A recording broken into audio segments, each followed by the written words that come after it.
Hi friends.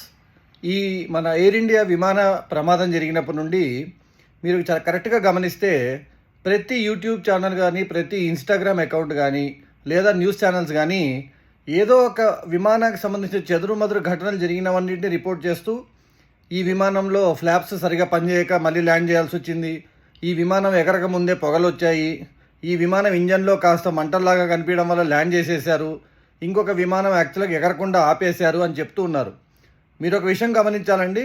రోజు కొన్ని వేలలో, పదుల వేలలో తిరిగే విమానాల్లో 4-5 చెదురుమదురు ఘటనలు జరుగుతూనే ఉంటాయి. వీటిని చాలా మైనర్ ఫెయిల్యూర్స్ అంటూ ఉంటాం.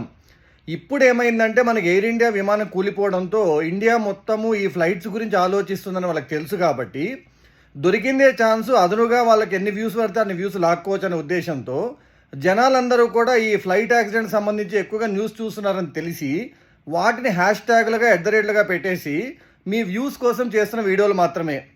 అలా అనుకుంటే రోడ్డు మీద ప్రతిరోజు వెళ్ళే వెహికల్స్లో కొన్ని లక్షల వెహికల్స్లో కొన్ని వేల వెహికల్స్ యాక్సిడెంట్ అవుతుంటాయి, కొన్ని పదుల మంది చనిపోతూనే ఉంటారు.